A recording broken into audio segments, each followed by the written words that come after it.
Let's go to Orlando with our pitchforks. I'll go to OKC, you go to Orlando. Oh. Can we get a flight? Fucking. Is that how we're starting the podcast? Somebody sent ISIS Actually, to I can't be Orlando. bothered to like actually do an intro. This is the intro. This is the intro. This is the intro. We're back. We're fucking back.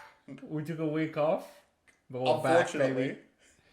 Because this sport is... It's getting worse. It's eating away my mental sanity. Trying to like predict the path of idiocy.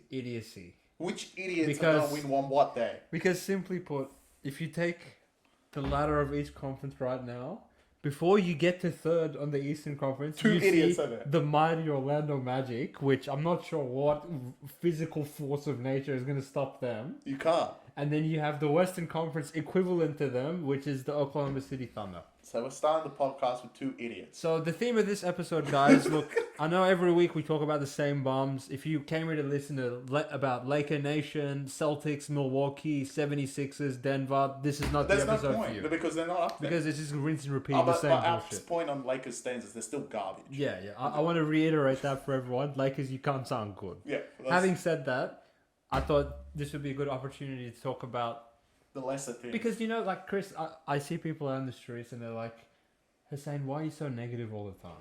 This is why. Why do you roast the entire Cleveland roster? Why do you always talk shit about Lakers? Why can't you be positive for a change? Are you going to be positive today? No. Okay, so Absolutely not. So what are they going to change? Oh, at least I'm we're negative against look, teams that no one likes. Exactly right. Okay, Look, I'm going to be fair and I'm going to be rational. So, having said all that, there's a few teams we need to talk about today, which I think have been pleasant surprises in the league so far. Pleasant?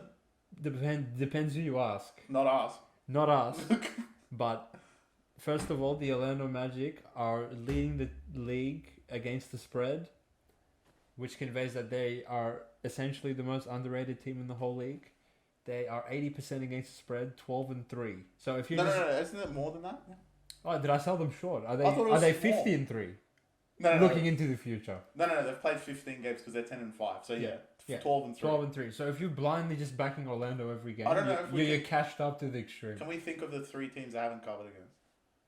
Dallas, when I was on Orlando, when they blew a 55-point lead, there's that game. Yeah, of course. And that's the one that springs to mind because I think they've covered the last 8 games. Well, they've only lost 5 games. Yeah, well, I don't think they're good. No, Orlando's not good. I don't think they're good at all. I don't understand when you enter the building of Orlando. It's like their hoop. It changes at half time. Yeah. Their hoop is like maybe a little bit bigger than everyone else's. The because diameter is 8 centimeters wider. It doesn't matter where they shoot from or who's shooting. That's the other problem. Who's shooting or going? No, you got your script for the wrong team. We're gonna talk about OKC in 5 minutes. No. But they're the same. But Orlando, it's like it doesn't matter who plays against them. They can't score. Yeah. I think they're like second in the league in defense. Which when you look at their personnel, what the Wagner brothers in another lifetime were fucking. Security guards they're just gonna put you in handcuffs as soon as you enter the floor. Who the fuck are we playing? Look, Banchero, I rate him. I think he's actually good. He's their best player.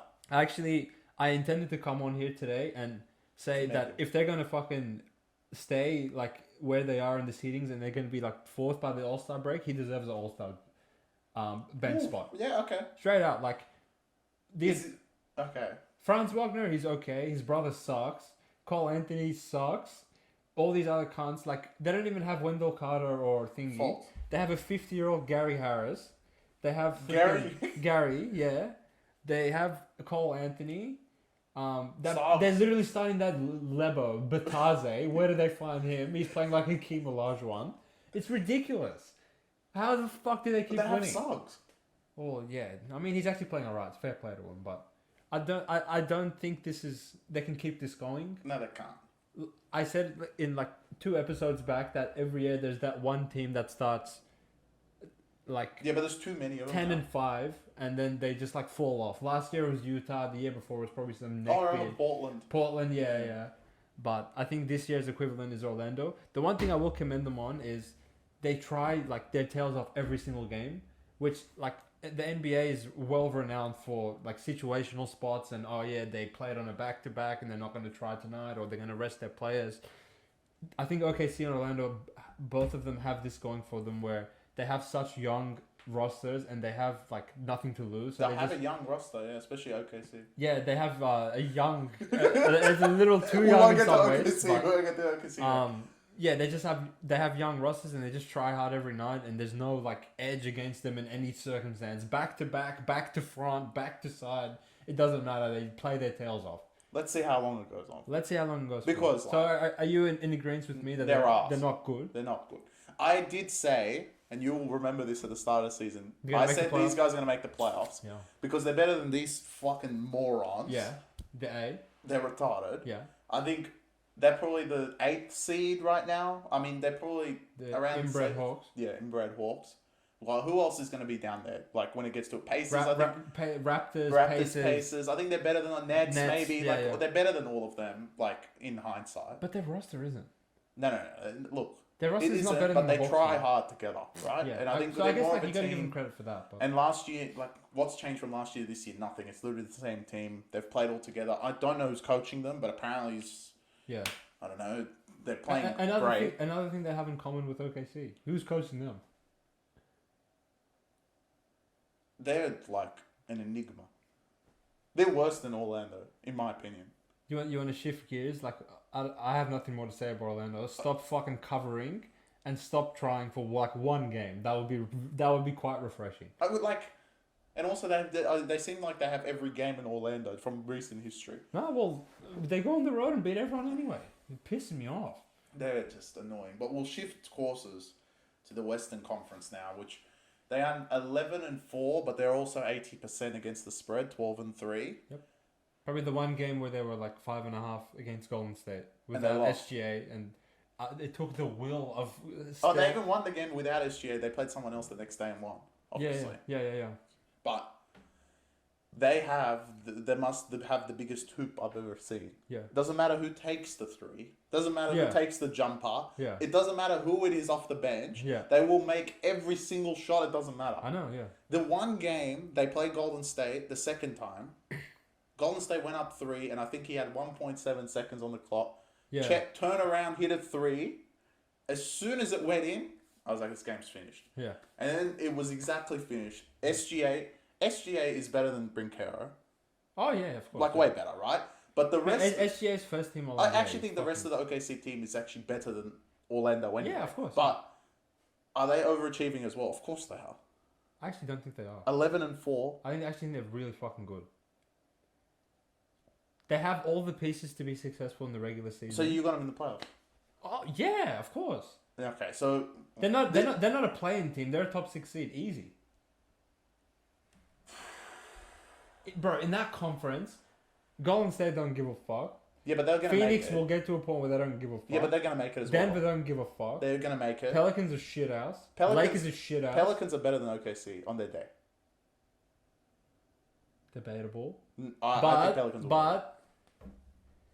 Pelicans have injury problems across their whole roster. Of course. But full strength versus full strength, I'd say Pelicans. Okay, full strength versus full strength. They play a playoff series tomorrow. Who are you backing? Pelicans. Why? Pelicans have been there before. What, in the first round? Doesn't matter. The way they played that first round, they really were unlucky against Phoenix as well. Yeah, no, but they played very good in the first round. They get anyway. most of their play. They still don't have Trey Murphy. They don't have your favorite player, Jose Alvarado, either. Once they all come back, and Lung Boy, CJ McCollum. I think they found his lung. They found his lung. He's back tomorrow. Once they all come back, if you put on a playoff series, I don't care if OKC have home court or not. I'm taking Pelicans. Okay, well, irrespective of that, I'm not even talking playoffs. I'm talking like who's built to succeed in the regular season across 82 games. Regular season, understand. It's OKC. There's no debate. They're going to get a top 6 seed. I'm not saying they're better than any of these teams. Denver's in?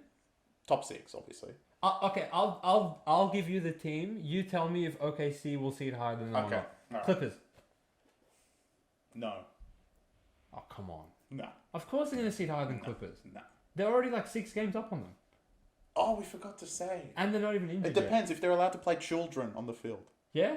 Or what if they're allowed to have them in the stands?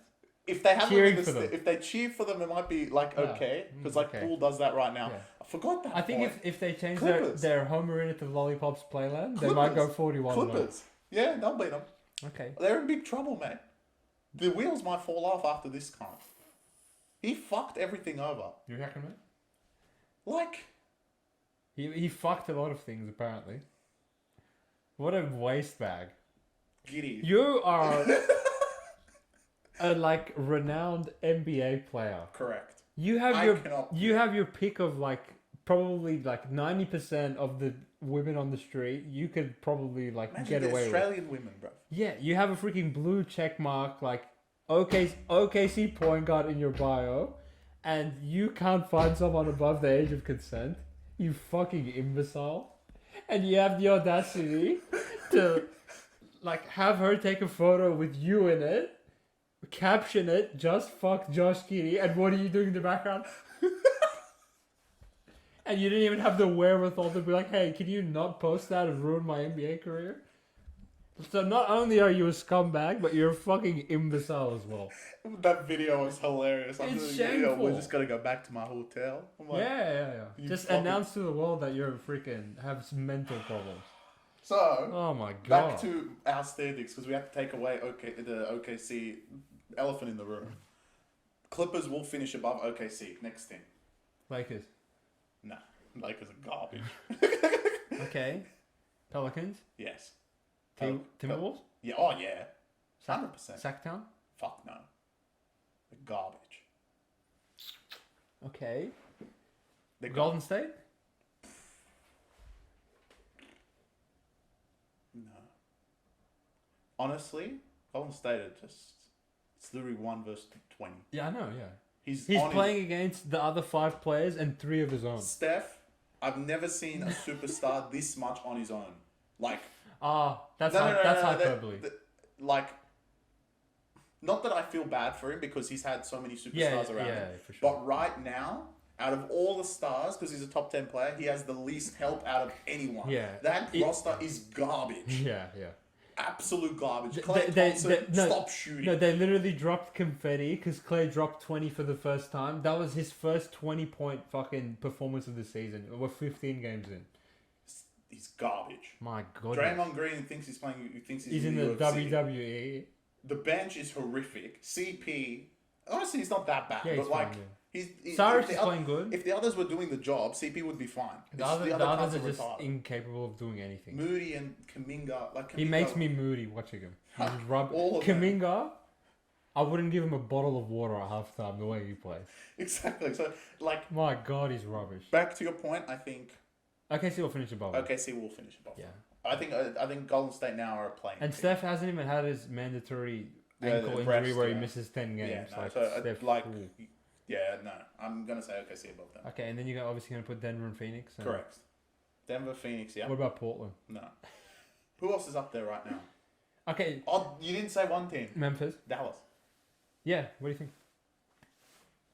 You had to think about fucking Timberwolves, but not Dallas. Dallas will finish above. Yeah, I think Dallas is more of an argument than like fucking. And look, Clippers. Even if they don't, if it gets to the playoffs and you're playing Dallas, good luck. Dallas is so fucked. Dallas has impressed me. Yeah, for sure. That would be an interesting series, but I'm just talking in terms of right now, regular season. Who's gonna dodge the plane and get one of the 6 spots? OKC, easy money. I don't think OKC makes one of the 6 spots. They win the plane, they probably finish 7th. I don't think they come in. They probably play Lakers because they're. So I think we just have a disagreement of how good they are. Yeah. Because remember we're going into the season when you were like, oh, like everyone knows they're good now. That's why they're expected to win like 43 games. Yeah, exactly. They're on pace to win like fucking 55. Unlike Orlando, the spread actually has adjusted. And they're still good. I know, and they're still mate. You got to adjust again. They're that good. Well, they're going to start being like 10, 11 and a half at home. Yeah, you can't put them 6.5 the Bulls. Let me rephrase that. You can't. 6 points is not enough for Bulls against anyone.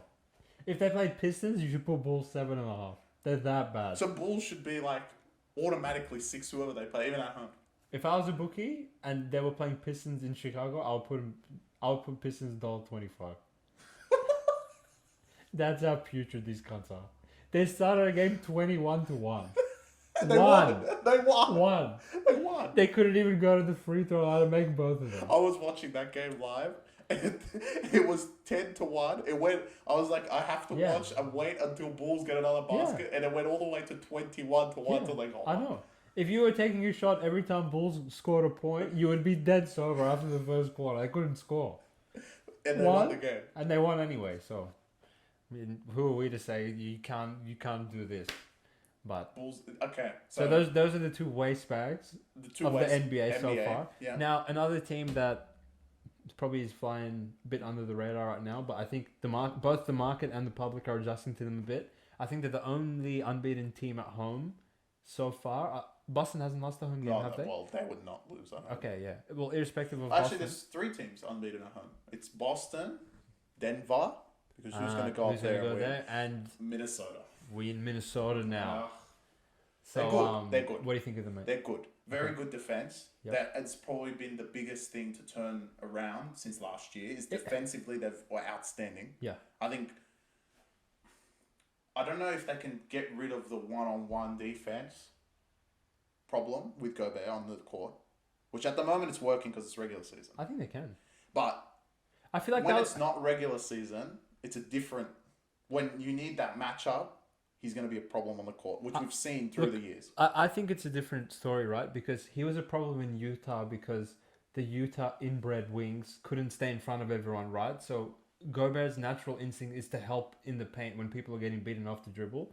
But between McDaniels and Ant and Conley, like these cunts can actually stay in front of their man really well. They can. That's why, like, especially when you go to Minnesota, teams just have not been scoring. They can for now, but one-on-one, like, I don't know. The best way to compare them is Dallas because one-on-one, Luka. I mean, you put McDaniels on him, Luka will get 30 regardless. No, you can't like use Luka as the litmus test. He's gonna kill anyone. Okay. If he's gonna kill Kawhi and PG, what the hell do you want? So you're saying if it's Dallas, Minnesota? I think Minnesota would probably beat him. They're too small. Yeah. And Ant-Man's he's a fucking problem, mate. He's a freak. That's automatic. Like there's your 30-point scorer. The guards are gonna find it hard. Yeah. The who on Dallas is gonna stay in front of Ant-Man? No. But the All Stars in the West, since it's like conference segregated, the West is gonna be like. There's gonna be some like amazing players that miss the All Star team in the West because there's just too many freaking guard depth. Because like the guards is just gonna be, you can't not give it to Luka and Steph. Yeah. Like, that's and SGA as well. And SGA, they're already in. Yeah. So then you're missing out. You're fighting between like De'Aaron Fox, Anthony Edwards. That would be the main two, right? Yeah. Oh well, anyone in OKC, you can put Giddy in there. There might be some children in the crowd. No, he's in the under 16s All Star team. I saw a tweet today that someone actually thought the jar thing is still worse than what Giddy did. And I was like, no way, bro. You just pulled out a gun. It's not like that was an accident, in my opinion.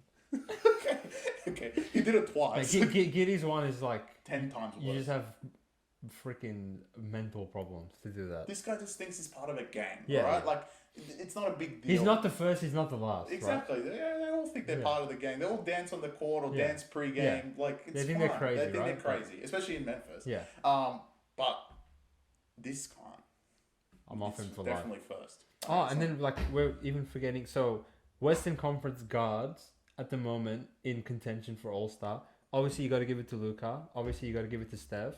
Obviously, you got to give it to D Book. SGA, D Book. SGA, D Book. There's 4. So Beal. He in the hospital ward maybe. Yeah. But yeah, De'Aaron Fox, Anthony Edwards. They're gonna struggle. Like there has to be. I think Minnesota's a bit different. Minnesota, I will say, will finish in the top 6 for sure. They could be top 4 the way they're going. They'll have a home court in the first round of the playoffs, most likely. So you believe in them that much, but not OKC? No, not OKC. OKC will drop off. I think Minnesota will continue staying strong. Continue covering. And that's what I thought. Well, Pelicans actually been picking it up lately, but I thought Pelicans would be up there. Like, it'd be different, but those Pelicans teams are like, if they're healthy, they're killing it. If they're missing players, they can't Both teams are very, like, they're getting healthy at the moment, but they both have the potential to be a top 4 seed in the West. So, Kyrie as well. Yeah, he won't get it. I know. I mean, he doesn't get the ball. I know. But, yeah, Tim I think they'll finish in the top 4. Is this going to be another case that the bottom 4 is actually a lot stronger than the top 4 in terms of when it needs to be done? Yeah. Because it happened last year as well. Yeah. That the We're team, in when the it second, actually happens, we had a second round of we had a 6 seed, a 7 seed, an 8 seed, like all of them. Yeah. Which it could be similar to that because the teams in the regular season, like even you're saying, OKC could be up there. So like you got OKC, Minnesota that might have home home playoffs. Yeah, And but they're hosting series against like Phoenix or Phoenix, Clippers, Lakers, Golden State, all teams that have been in the playoffs and they know what to do. Not that we're scared of Lakers. Yeah. They're one team, but someone like Clippers. Yeah. When a team like OKC or Minnesota play them for the first time in the playoffs, it's a bit like, ugh. I think it gets shaky. I think OKC would murder them. It gets shaky. Yeah, I know. I trust SGA. Yeah, I do. I trust him with my life. I don't trust... OKC is actually a bad matchup because Chet's good, but he's not that big. I know, yeah. And he kind of fits where Clippers need him. Just that size gap. And Clippers, the wings are just going to be too much for them. Okay. But Minnesota a bit different. They're really big, and Clippers can't do anything about that. Yeah. They're going to have like a really fucked up rebounding advantage. No one can really do anything. The good thing about Minnesota being so high... With their 9 power forwards. The good thing about Minnesota being so high is they don't have to play Denver until later, which is the one kryptonite that they just like. I wouldn't say they're kryptonite. Like they're not going to beat them. Yeah, but like that's not really something you hold against them. I mean, who the fuck is going to beat them? You need something. OKC, are you kidding me? No. I wouldn't hold that against them. I think like T-Wolves are pretty live against most of them. Pretty much everyone except Denver.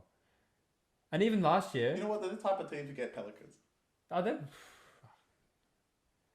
Like T-Wolves, they could beat anyone. They could lose to anyone. That was just depends. But I like their character and their heart. Even in the Denver series last year, they went down 3-0. They didn't play like bitches in that 4th game, and they got it. They got it. And the 5th game went down to the wire. So I respect what they're doing. Yeah. Their coach is a monkey, so they have like a problem there. Yes. I think they're building like in the right direction. So good on them. I think they're doing really well. And if they finish in top 4, it's gonna be hard to beat. For me, it's actually refreshing to see them like in the doing top well. 4 of the thing. It's good to see. I like Anthony Edwards. I like Kat. He's a really funny player. Gobert's a bit. Yeah. I don't know about their bench. Yeah, I feel like he's less annoying now. Yeah, but who's coming off their bench at the moment? Like Draymond to choke out Gobert. No, but like you can't really think of a six. Slow-mo. Oh yeah, he comes on, drops. Yeah. I don't know. They have one of probably one of the 9 McDaniel triplets. No, they already have McDaniel. They have one of the weird other Memphis players. I think either not Shake Milton, someone else. No, they do have Shake Milton. Yeah, the 76er himself. Yeah, they have weird players. I don't know. He comes on and he looks like Anthony Edwards sometimes, and I'm like, I thought he went. Oh no, it's Shake and Bake. Yeah. Yeah. So no, it's refreshing to see them good. OKC is not refreshing, and franchise. Orlando especially is depressing. The worst not one. Refreshing. Depressing. Yeah. 10-5. Stop covering. 10-5. The only team in front of them at the moment is Boston, which we just witnessed the Boston Bucks game. Yep. Which I think we have differing opinions on, so we might end the podcast with this. No, before we do that, you have another script? I actually this is completely off script, but this came to my brain. Do you think when Jar gets back, Memphis will end up in the play-in? I solemnly agree. Clip it. I said this in the first episode of the NBA. I don't care how much they go behind. When he comes back, there's going to be a different team. Because I was looking at the Western Conference ladder this morning, and you have 4 out-and-out deadbeats. Yeah. Utah, Portland, Spurs, and Memphis are 16 and 40 something between 8 the points 4 behind. Yeah, yeah, they're really eight games behind the lead, which they're obviously not going to. They're going to get to the play-in if anything. Yeah, fuck me. Also, they're a weird playing team. If you have to play, I would hate to play them. Yeah. I think their ceiling is really, really high, but it is. The only thing I worry who's coming back. The only thing I worry about them is who's coming back and when, and will they quit will they be too far behind? Will they be let's get a lottery pick? Which I don't think they need the lottery pick. They have their roster's fine. Their roster's fine, so they might be all right, let's do it. I think they will charge towards the end. They're going to be the team that's going to be very underrated. I don't know what the bookies are going to price them is going to be very. That's what I'm interested in. When he comes back, let's say Smart and Ja and all those boys are back. Are they still going to be easily plus 8.5, plus 9.5 on the road every game, and plus 4.5 against mediocre teams at home? They can't. I would snap that up, to be honest. But is it going to be the other side that they're going to push it too much and think they're going to start doing things? They're going to be Ja's back, he's going to save them, and then they're just too beat up by them. Which they need to save them. They've got 3. They're 3-11, I think, right now, which is really behind. But if they, like I said, if they get 10 wins before he comes back, so they need 7 of their next. 7 of their next 11 games. They're lucky to win 7 of their next 70 games. That's going to be a lot. If they win 7 of their next 11, shout out to Memphis, because if he comes back and they're 10 and 15, they're on big time. But I think the best they can hope for is like 7 and 18. 7 and 18, which that's a big job for Jar to come back and do something special. What's that? 25 games, right? Yeah. 7 and 18. So they would need to go like in the back end of the season 34 and 25. Just doesn't sound horrible, but it's like the teams they're gonna have to play. Is they like, because it's so competitive, everyone's so close in the West. There's not one team that's gone so far in front. They would literally just need to go on like a 1 month run where they're just like winning 3 out of 4 games. Like 7, 8, from 7 to 10, I give him a chance. Anything below 7 before he comes back, I think they're screwed. Yeah, fuck's sake. You can't too many wins. The gap's too big. You're gonna be too far behind. 6 and 16. But 7 to 10, I'll be like, okay. Like, even if from starting tomorrow's game, which no one's gonna tip them other than us. Yeah. If they start from tomorrow going on a run, like even if they win tomorrow, three of their next like 5 games, they have a chance. Okay. Because I think they're better than, especially with Jar. They're well built. They know what to do. The coach isn't an idiot. You can get them going. Yeah. And once they start rolling along, Memphis will start winning games really easily. So the fact that they haven't won a home game yet just blows my mind. Yeah, I know. It's in saying that. Yeah, let's see. Okay, so we can transition away from the could be's to the should be to the will be's probably, mate. Probably, because it doesn't look like anyone else. This is us chatting about the Milwaukee and Celtics game the day after it happened. What were your takeaways as a championship game? As a man promising that the Celtics are getting out of the East this year? Look, this is my official warning. Celtics, they're slowly putting it together. And if they put it together, like I said on the pod, what we're hoping for the Celtics fans is that they don't put it together. Because if they do, it doesn't matter what you guys do. They have Dame, they have Giannis, they're going to win. If they start putting it together, I understand you guys were up 20, and I understand that they weren't going to come back, like, regardless. But to only win by 3 points, the way you shot, especially in that first quarter and the start of the second, you guys should have blown them out, made a statement. The fact they came back is not good enough. Now, you guys won the game, won the championship, but when it comes to it, we know what they're going to do, and if they start getting their defense together, there's no team in the NBA, in my opinion, if they work, that will beat them. That's my pure opinion. I still think, off that performance, obviously Celtics are 12-3. They lead the East, which, okay, happily take that. They're playing great basketball, other than the Hornets game. They're playing great basketball, but if they start putting it together, and I saw signs of that in that Boston game, you guys are going to be in trouble very, very soon. That's my opinion. I'm actually going the opposite way. Okay, yeah, well, we had this chat before. Go. Yeah, off air, because all we've said on the podcast so far has been me saying Boston are like pretenders and Milwaukee's going to get out of the East easily, and you've been telling me no, you're not paying enough attention to how good Boston are playing, and now that it's dumb, because now off for like a huge Boston win, you're saying no, I'm actually encouraged by what Milwaukee did, and I'm saying I think 3 points flattened. Sorry, not flattened. Flattered Milwaukee. I think when the game was actually in a competitive state, Boston like clicked their fingers and went up 15-20 on them. And there wasn't a second of me watching that game where I thought Milwaukee's going to come back and they're the better team or they're going to win somehow. Boston looks like extremely versatile. They look like they can play many different ways. They're well coached. They're cohesive. They're looking outstanding on every front.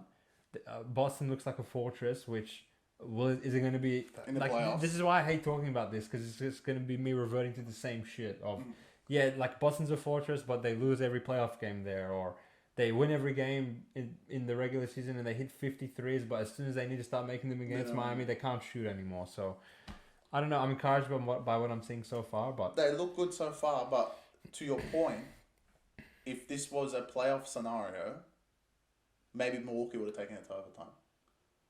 Maybe, yeah. Because I think it's a different case. Now, they did this all year. How many times did they lead against Miami last year's playoffs by 20 in the first 3 games? And then Miami would rally back towards the end. And then it's like they knew, oh shit, here we go again. We had 20-point lead and now it's down to 3. So what I saw, yes, they won the game, but this wasn't stakes. Obviously, like, competitiveness, the hype of the game. It was the day before Thanksgiving. It's Bucks versus Celtics. Maybe the two that everyone can say these guys are going to be in the Eastern Conference Final. But even in that scenario, they were 3 points away from going to overtime, which Bucks should have never, ever been in the game. Yeah, of course. Yeah. Stride, yes, Boston looked fantastic. Like I said, the first and second quarter, it was all Boston. But the fact they came back doesn't indicate to me that anything's changed from the other years. Because in a big leverage game like that, you should have made a statement and won by 15 or 20 and been like, look, this year is different. Yeah. We're going to come and win this thing. Okay, fair enough. That's what I saw so far. Bucks, you guys went 5 in a row before that loss, which... Yeah, they're trending in the right direction. They're trending in the right direction. And for you guys, fortunately, because Boston lost to Hornets the day before, so you guys are safe. You guys are only 2 wins off the top seed, which is very good because if you guys do finish the top seed, having a home court against Boston is going to that could be the difference in whether who wins or loses that series. Yeah, correct. Like going to Milwaukee for Game 7 is so different than going to Boston. Correct. So. Yeah. And knowing them, it probably will go to the Game 7 anyway. So. Yeah, I mean, you might as well book it in, right? Yeah. You could say it now. Let's just fast forward to Game 7. But so that would probably be the Eastern Conference semi-final, right? Because Game 7 of the conference final is going to be in Orlando. Let's just say Boston and Milwaukee finish first and second, and then we just go from there. But Philly's dropped to. I think they're on the same wins as Milwaukee, but they're 5th right now. They'll probably finish 3rd. Like it's going to be the same, probably. Seems that way. We'll see. Maybe Cavs. There are. Yeah. So I don't know if Cavs will finish 4th. I think New York will probably sneak there. New York's there. Well, actually, Miami's 9-1 the last time. Miami maybe could they'll sneak come in there, fourth or something. which is kind of good for either of Boston or Milwaukee because whoever does get Miami, it's kind of like it's an annoying series to play. Yeah, like it's a actual comp. Well, game if you're either of them, would you rather play Philly or Miami in the second round? If I'm Boston, I'd rather play Philly. If I'm Milwaukee, I'd rather play Miami. Because if I'm Boston, I don't want to go through the pain of what we did last time. I know Milwaukee lost them too, but that was like Giannis was injured. They had maybe a little bit of excuse. Yeah, sure. Boston didn't have an excuse at all to go down 0-3. And Boston, when you look at Philly, they own them, so they're going to kill them anyway. Milwaukee, on the other end, I think they're a little bit. I don't know how it's all going to work against Philly. They're probably the most chance to lose to Philly. The coach is not the mismatching coach. For both of them, it's a Jimmy bit. Buckets, mate. He's a pain in the ass to play. He is a pain in the ass to play, and I don't think. Boston, are they just going to put Holiday on him again? I would. They're going to have to, right? Mm-hmm. Like you're going to hope for the best. I mean, I don't think this time it's going to be Boston's not going to treat him lightly. I think Boston was. You could say Boston was thinking about Denver. I don't think so. But I don't think they were. They just got pumped. Milwaukee were definitely thinking, let's win the whole thing. You can defend that because Milwaukee were like, we're going to win this, win this, let's get to Boston. Because in the first round, Milwaukee's looking at Miami like you can't literally almost lost to freaking Hawks in the play-in. Who gives a shit about you? Yeah. But once they got to the conference final, it's different. You're like, if you're Boston, you're like, oh shit, they 4-1 Milwaukee and they 4-1 Knicks. Like we should probably take them seriously. Yeah. So. Sorry, my Knicks. Yeah. 4-2. Sorry. Oh yeah. They were the only ones capable of actually. They had a chance. Yeah. Well, except for the first game, they got.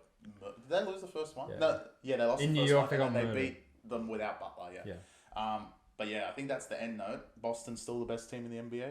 Or you still saying Denver? Denver. Yeah. Okay. Without Jamal, I think Jamal's got 2 weeks. Maybe a couple days. He'll be back soon. I think they're waiting to go back to Denver and come back. They're actually shocking on the road, and they're actually shocking without Jamal. But when all the pieces are there, there's no one going to Denver and winning. Of course. I think they'll... and Jokic is not even trying. They'll reclaim their first seed. Yeah. But let's just see how it goes when Jamal gets back. But I think that's going to wrap up today's pod. Yeah, I don't think there's too much more to talk about. Yeah. Well, we still hate Orlando. We still have Lakers just out there. I'm praying to the gods that Orlando will lose a couple of games by the time we come on the podcast next week, so I don't have to come on so I can come on in a good mood. Chris. I don't want them to lose. You want them to be not ambushed. cover. Yeah. Like, don't, whatever the So spread losing is, by 2 or 3 when they're +5 is not good enough. No. So just like for people that don't understand the spread, toss a coin 15 times and try and get heads or tails at least 12 times. Try that offline. Yeah. Just toss a coin and see how many times you can get it. Because we have 2 teams in the NBA that are doing that right now. Well, we have a few teams doing it in the other way as well. Well, Hawks and Spurs. What are you guys doing? Spurs. Yeah, my goodness. We'll get to the rookie. Like, I think we'll need to have a separate whole podcast about all the awards. And how it's going. How about we do a mid-season? Yeah. Oh, mid-season is a bit far away. Mid-season review of maybe like a Christmas one. After Christmas Day. Well, we're gonna have the Boxing Day podcast, of course. Of course, yeah. After the Boxing Day clashes. If Lakers beat Celtics on Boxing Day, you guys might not see me until No, but you have to Halloween. You have to come on and say how bad they are. I'll come on in my Celtics jersey as well. Fuck these cunts. I'm not scared of that. I'm not scared of LeBron. I got you something. You know what? We can say it on the podcast. So then, in 6 months' time, when it happens, if Lakers win a playoff series, you have to buy a LeBron jersey. Okay. For hating them that much. I will. Now you got to pick a team for me. You got to think about it. I'll give you a week. I'll air it out next episode for you. All right. Well, thank you guys for joining us. Thank you, Back Yourself Nation. We'll see you guys in 7 days. Let's go. Laters.